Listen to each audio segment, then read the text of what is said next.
चलें आज एक ऐसे सफ़र पर चलते हैं जहां सुनना कानों से नहीं दिल से होता है। आइए मिलकर सुनते हैं स्वात और हुंजा की सरगोशियां और जानते हैं कि आखिर फितरत हमसे कैसे बात करती है। बात दरअसल ये है कि फितरत की भी अपनी एक ज़बान होती है, एक ऐसी आवाज़ जो शहरों के शोर में नहीं बल्कि गहरे सुकून में सुनाई देती है। और अक्सर ये आवाज़ बहुत ही धीमी, बहुत नरम होती है। तो ये आवाज़ हमें कहाँ मिलती है? ये आपको मिलेगी हवा की सरसराहट में जब वो पत्तों से खेल रही होती है, और दरिया के बहाव की उस धुन में जब पानी पत्थरों से टकराता है। ये सब फितरत के हमसे बात करने के अलग अलग अंदाज हैं। लेकिन जो सबसे गहरी गुफ्तगू है ना, वो होती है पहाड़ों की खामोशी में। देखें, ये खामोशी खालीपन नहीं है, ये तो खुद एक बहुत भरपूर पैगाम है।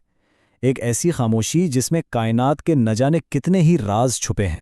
तो चलें इस सफ़र का आगाज़ करते हैं, और हमारी पहली मंजिल है सवात, एक ऐसी वादी जिसे उम्मीद की किरण भी कहा जाता है। चलें देखते हैं कि सवात की सरजमीन हमें क्या सुनाती है, क्या सिखाती है। कहते हैं कि स्वात की जो असल रूह है ना, वो उसकी सुबह में बसती है। जब सूरज पहाड़ों के पीछे से निकलता है तो उसकी पहली किरण सिर्फ अंधेरा नहीं मिटाती, बल्कि दिल में एक नई उम्मीद भी जगा देती है। ये एक नए आगाज़ का पैगाम है। और वहां की हरियाली, वो सिर्फ आंखों को ठंडक नहीं पहुंचाती, नहीं, वो सीधा दिल में उतरती है और एक अजीब सा गहरा सुकून दे जाती है। स्वात का हर मंजर, हर नज़ारा इतना पाकीज़ा और खूबसूरत लगता है जैसे कोई खामोश दुआ हो जो कबूल हो रही हो। अच्छा, अब स्वात की इस हरियाली से निकलकर एक ऐसी जगह चलते हैं जहां का मंजर बिल्कुल ही अलग है। हमारी अगली मंजिल हुंजा है, वो सरजमी जहां बुलंदोबाला पहाड़ों के दामन में वक्त भी ठहर सा जाता है।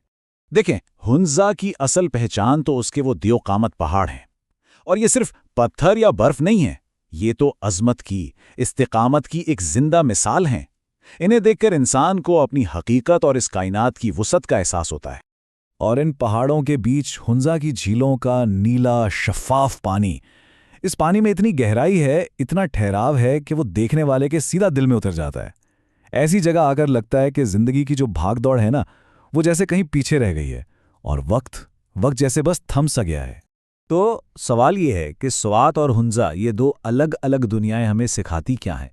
क्योंकि ये जगह सिर्फ घूमने फिरने की नहीं है, ये तो वो आईने हैं जो हमारा तारुफ हम ही से करवाते हैं। जरा सोचें, एक तरफ स्वात के हरे भरे मैदान हैं जो जिंदगी से भरपूर लगते हैं, और दूसरी तरफ हुंजा के बुलंदो बाला पहाड़ जो एक अजीब सी अजमत और ठहराव का एहसास दिलाते हैं। स्वात की सुबह एक नई उम्मीद लाती है, जबकि हुंजा में यूं लगता है जैसे वक्त खुद ठहर गया हो। यही तो फितरत का कमाल है कि वो हमें सुकून देने के लिए कितने अलग अलग रास्ते दिखाती है। तो सबसे अहम बात पता है क्या है? यही कि इन वादियों का सफ़र असल में बाहर का सफ़र है ही नहीं, ये तो अपने अंदर का सफ़र है।